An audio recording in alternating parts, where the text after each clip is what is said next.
Banjir bandang melanda wilayah selatan Kabupaten Karawang, Jawa Barat pada Selasa malam, pada 19 November 2024. Hujan deras selama 1 jam mengakibatkan sungai-sungai meluap.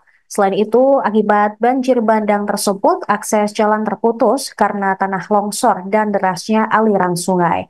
Beberapa bangunan warung di bantaran sungai juga hanyut terbawa arus. Satgas BPBD Karawang menginformasikan bahwa kondisi banjir sudah mulai surut pada Rabu pagi. Untuk mengetahui informasi terbaru, kami telah terhubung dengan jurnalis tribunjabar.id, Cikwan Suwani akan melaporkan secara langsung. Selamat siang, rekan Cikwan. Ya, siang Sarah. Baik, Ya, rekan Cikwan, bagaimana situasi saat ini terkait dengan banjir di wilayah selatan Kabupaten Karawang tersebut?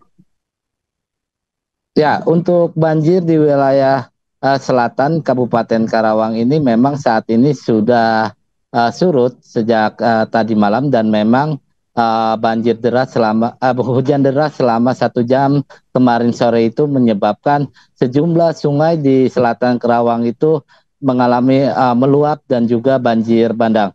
Dan kondisinya saat ini pun evakuasi sudah dilakukan oleh pihak pemerintah.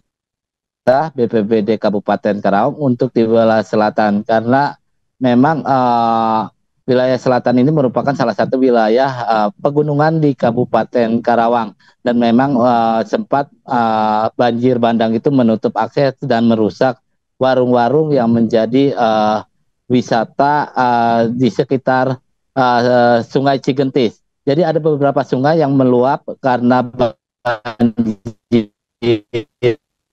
Hujan deras itu menyebabkan beberapa sungai di selatan Karawang itu meluap dan beberapa sungai itu diantaranya adalah Sungai Cigentis, Sungai Cipatunja, Sungai Ciomas, dan Sungai Citoro. Jadi beberapa sungai itu memang menjadi daerah wisata warga di sekitar selatan Karawang.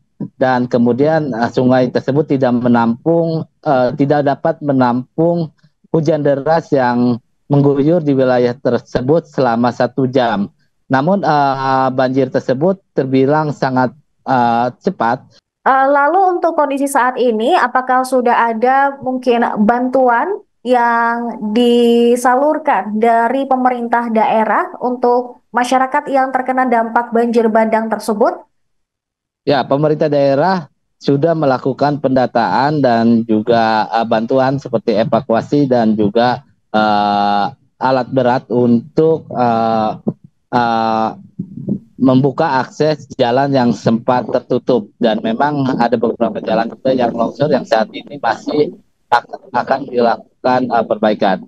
Namun setelah hujan deras tersebut, banjir justru mengarah ke daerah wilayah perkotaan Kabupaten Karawang dan saat ini banjir sungai yang dari aliran banjir beberapa sungai itu mengarah ke Sungai Cibeet dan justru merendam Desa Karangligar yang menjadi salah satu langganan banjir di Kabupaten Karawang dan 570 jiwa atau 185 kepala keluarga terdampak banjir tersebut, Sarah.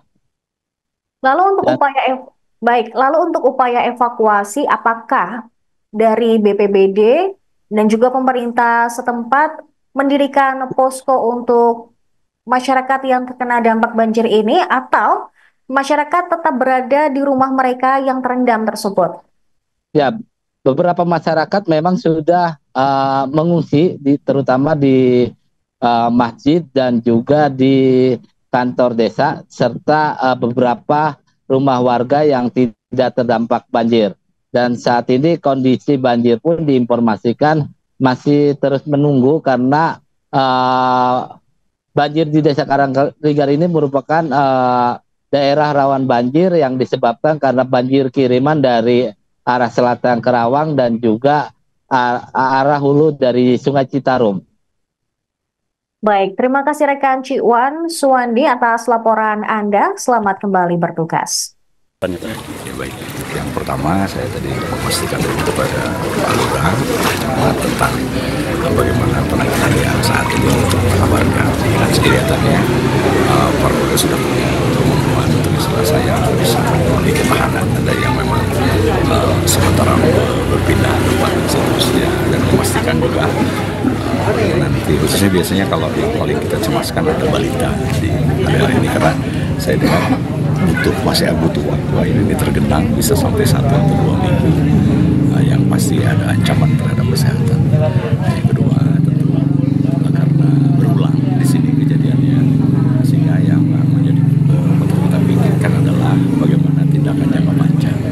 Saya sebelumnya tadi mendapat laporan dari Pak Lurah, biasa sudah sampai dari mulai pemikiran pengusulan tindakan terhadap pengendalian airnya, termasuk juga sudah ada kesiapan sebenarnya dari warga juga untuk kalau pilihannya kemudian berrelokasi dipindahkan. Tentu ini dua-duanya butuh proses, dan saya kira itu sudah satu solusi yang menurut saya bisa menjawab masalahnya dua-dua tadi, mana yang akan menjadi pilihan, termasuk juga kalau benar mudah-mudahan benar Pak Lurah selalu Pak warga di sini juga sungguh bersedia, tetapi sungguh misalnya kalau berpindah kan ada soal bagaimana menghitung asetnya yang ada di sini, tanah yang ada di sini, di mana akan dilokasikannya. Nah, saya kira dari pemerintahan desa sudah masuk ke dalam perencanaan yang menurut kita itu satu langkah strategis yang saya yakin bisa mengakhiri penyelesaian masalah di sini. Pak, untuk antisipasi air semakin tinggi itu warga akan difungsikan kemana gitu Pak? Ya kalau ini masih soal defense, kalau kita ke masyarakat dulu, pertahanan terhadap masyarakat, bagaimana mengatasi isu. Nah kalau sudah soal pengelolaan banjir, ini kan soal juga kewenangan bagaimana penyebab air ini. Saya dapat informasi tadi, di antaranya ini memang banjir yang terjadi karena ada luapan air di Cibet dan atau Citarum yang akan semakin tinggi, yang biasanya aliran dari daerah sini mengalir ke sana karena ketinggiannya lebih tinggi dari sana menjadi melimpah ke sini. Makanya sudah ke dalam bagaimana kita menyelesaikan dua tadi. Melihat melakukan pengelolaan pengendalian airnya, atau kita melihat bagaimana warganya sendiri yang akan kita melihat cara penyelesaian. Misalkan tadi dengan relokasi, dengan beberapa langkah lain yang kaitannya untuk tidak berada di tempat genangan air seperti ini. Download Tribun X sekarang, menghadirkan lokal menjadi Indonesia.